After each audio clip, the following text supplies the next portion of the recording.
E então, eis nós aqui de novo para vender um peixinho aí para quem quiser comprá-lo. É porque essa semana, pelo que eu observei, a coisa ficou recrudescida, digamos assim, principalmente pela ação do ex-presidente Bolsonaro, que, segundo alguns, está voltando à sua origem comportamental, que é aquele modo contundente de ser, rude, né? Mas, de certa forma, muita gente não tem entendido bem o que ocorre no país, que as razões são muitas, né? Desinteresse, pouco caso, omissão e também a má índole quer que a coisa entre naquele costume. Ih, eu vou quebrar até a minha língua aqui. Costumeiro, quanto pior, melhor. Então, esses vão sempre jogar pedra no homem, no senhor Bolsonaro. E isso, a bem da verdade, para quem busca o equilíbrio das situações, não é uma coisa bacana. Quando se fala em equilíbrio das situações, se quer dizer o seguinte: buscar ver as coisas como elas são, na essência, e não como nós queremos que elas sejam, que é o que ocorre quase sempre, né? E eu, nos meus artigos no blog Não Se Pode Ficar Calado, eu já enumerei isso várias vezes, que é o exercício do puxar a sardinha, a brasa para a própria sardinha, que é o que todo mundo faz. Isso aí é normal e natural, digamos assim. Mas não pode haver exagero, porque a gente não pode deixar de atentar para certas situações, né, certos pormenores. E no caso dele, do ex-presidente Bolsonaro, só uma pessoa estúpida, ignorante e mal intencionada não vai perceber o jogo sujo que foi armado contra ele. E talvez ainda não perpetraram o desfecho desse jogo sujo por temor, por medo à população, mesmo que não seja ela toda, mas uma boa parte da população tem uma identificação com ele muito forte e muito grande. E isso ele tem mostrado aí através das suas andanças país afora, onde carrega multidões e multidões atrás de si, diferentemente daquele outro cavaleiro, o Nove Dedos, Nine Fingers, como alguns costumam brincar aí, né? Que é o presidente da República, e quando nem deveria ter sido. Mas um dia a história vai colocar tudo isso a limpo, às claras, para que todo mundo saiba. E esse tipo de exercício já está sendo iniciado, mas de fora para dentro, né? Do exterior para o interior do nosso país, porque a mobilização de alguns brasileiros, no caso, junto ao Congresso americano, surtiu efeito. Há uma mobilização muito forte no tocante a querer, digamos assim, resolver esses embrólios e desmascarar a quem de direito, né, que anda aí causando mais do que outra coisa. E é necessário que a população ela se concentre, principalmente na percepção de quem é verdadeiro ou não, quem mente, quem cascateia, quem inventa. Às tardes, meu nome aí? Caramba, vem lá do inglês, fake news, né? E isso já passou da hora da gente resolver essa quebrada, porque isso está mexendo com a vida do povo no país. Apesar que muitos ainda não se conscientizaram dessa gravidade. Basta repetir, por ignorância, indiferença, má fé, né? Aí cada um que faça as suas análises. Mas é bom que acreditemos que a verdade venha a imperar nesse nosso cotidiano brasileiro aí, e de forma rápida, para que isso seja logo resolvido e as situações se enquadrem dentro daquilo que a gente chama de normalidade, o que não está sendo obedecido. Eu particularmente não gosto de ouvir alguns dizerem que estamos sob uma ditadura, porque eu não entendo que ditadura é essa, e eu que já sou um septuagenário e mais um pouquinho, vivi exatamente no que disseram que era uma ditadura. Só que, é bem da verdade, e muitos que estão comigo aí, em idade principalmente, se tiverem a correção no comportamental, verão que o que está sendo explanado aqui é autêntico e verdadeiro. Hoje em dia, existe muito mais injustiça com relação a muitos do que existiu outrora, naquele tempo que chamaram de tempos de chumbo, né? Ora, quem foi penalizado naquela época? É só rever a história, é só rever quem... Eles estão aí, causando horrores, né? E só não vê quem não quer. Todo ele que se diz de esquerda, um cara desse só pode ser um doente ou um bandido. Porque defender socialismo, comunismo, é o fim da picada. É que eu vou defender uma coisa que só faz mal à população onde o regime é implantado?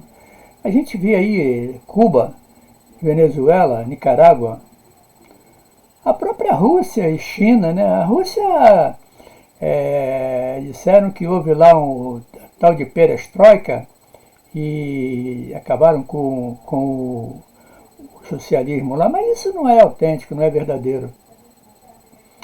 O povo ainda vive sob regime meio duro, só que aquele detalhe, as coisas se acostumam, né? As pessoas se acostumam a esse tipo de vida pesada, e é o que está ocorrendo aqui no Brasil. Está se acostumando a viver pesadamente, sob o peso, né? E paciência, né? Se o povo aceita isso tudo, vai acabar sofrendo esse tipo de pressão. Agora, não sabemos até quando isso vai durar.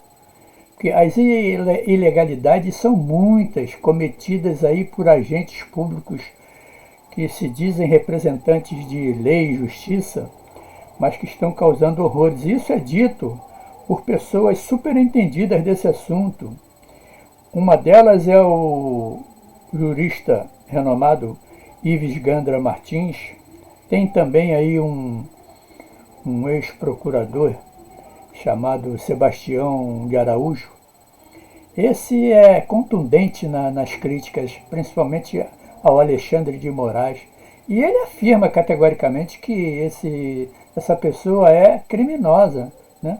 Agora, ele sabe do que fala, porque ele conhece de lei, conhece de justiça e conhece da situação, né? E temos outros juristas e advogados, jornalistas renomados, como o Ai, caramba. Vem em mente. É o. Da revista Oeste. O, caramba, como é que pode a gente dar. Eu tenho que criar uma colazinha e deixar de lado aqui. E nessas horas consultá-la, porque aí eu não cometo essas faltas, né? Tem um outro que era da Globo lá, o Alexandre Garcia, o Jorge Serrão. Para esse eu tiro o meu chapéu, tá? Ele é muito corajoso e não tem papas na língua. E quando tem que falar, fala o que tem que falar, como diria o outro. E é desse tipo de gente que nós precisamos, né? E existem outras pessoas, duas mulheres, três mulheres, por exemplo, brasileiras, têm posturas marcantes aí. Uma delas é a Bárbara De Stefani, tem um canal chamado Te Atualizei. Temos a Ana Paula Henkel, que apesar de brasileira e ídolo de boa parte dos esportistas de vôlei, ela hoje vive na Califórnia, é casada, tem filho lá e já tem muitos anos que mora lá. E a terceira pessoa é a jornalista Cristina Gremel, que se lançou como candidata à prefeitura de Curitiba e, surpreendentemente, pelo menos, já alcançou o segundo turno dessa eleição e a parada está dura lá para o adversário dela, hein? É de se esperar que, com a ajuda do presidente Bolsonaro, ela reverta esse quadro. Aliás, eu comecei falando do Bolsonaro e era para ter seguido, mas como eu tenho esse costume, às vezes me distraio e desvio do assunto. Ele, por exemplo, esses dias aí, anteontem ou ontem, ele chutou o pau da barraca porque tem uma disputa lá no Maranhão e um dos candidatos é do PL e está em sucesso por lá, digamos assim, mas está sendo pressionado por políticos antigos lá do Maranhão e outros mais novos, mas que o próprio Bolsonaro os rotula como bandidos, criminosos. E isso é a pura verdade. É só acompanhar o noticiário aí que traz as notícias de lá, né? E não é só no Maranhão, o Nordeste mesmo tá inchado de gente má. Ah, e com relação ao Nordeste, é bom a gente registrar o seguinte.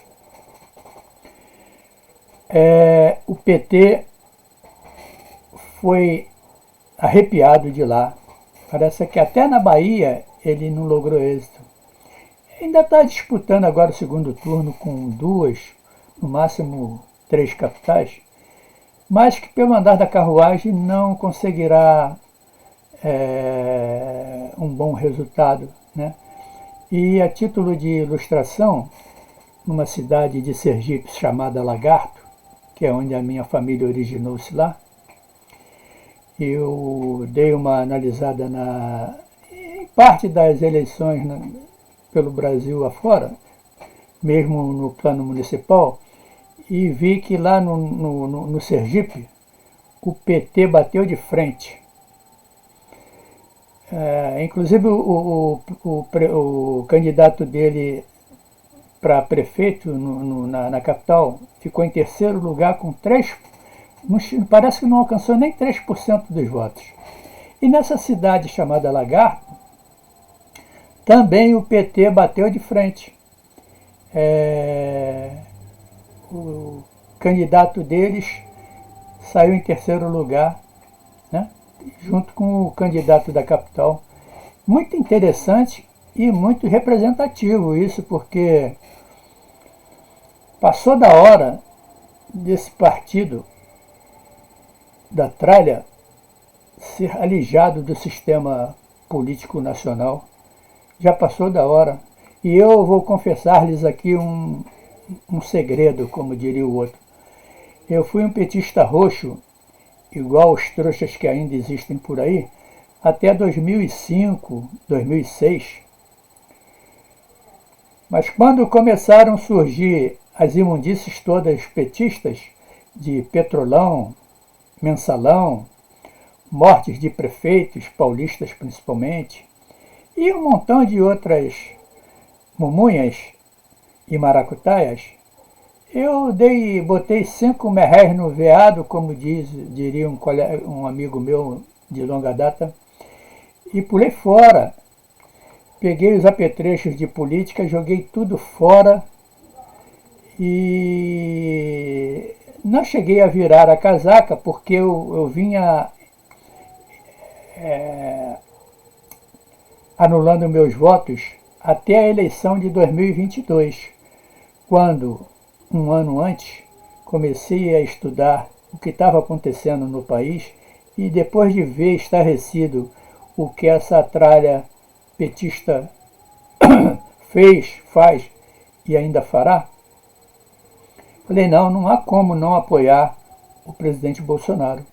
Ele tenha lá os defeitos que tiver, mas que não passa nem perto dos defeitos do Lula. O Lula é um criminoso, não precisa ninguém falar mais nada. Condenado, preso, uma série de processos nas costas, acusado de 1001 maracutaia, não tem como, né? Mas o povo, infelizmente, ainda possui um ranço maldito de ignorância, de estupidez, e vai atrás desses mesmos aí. E o que eles querem é isso, é tumultuar, desnortear a cabeça das pessoas, principalmente daquelas mais simples, né? Que ainda se deixam levar pelas mentiras e ficam igual a papagaio, repetindo o que lhes é ensinado. Que o Bolsonaro é isso, o Bolsonaro é aquilo. Mas, a bem da verdade, se eles se aprofundarem um pouquinho mais na política, perceberão que tudo isso é pura armação e que um dia vai ter que acabar. E esse dia está se aproximando, hein? Eu tenho plena e total convicção disso e também um otimismo que externo aqui. Eu pretendo ver o Brasil livre dessa corja toda que está aí, né? Mas tudo bem, vamos ver até quando a gente vai ter que esperar. Mas que tenhamos muita paciência para isso e esperança principalmente, né? O resto vem a reboque. Tá bom? E era isso que eu tinha que transmitir aí. Aquele abraço para todos.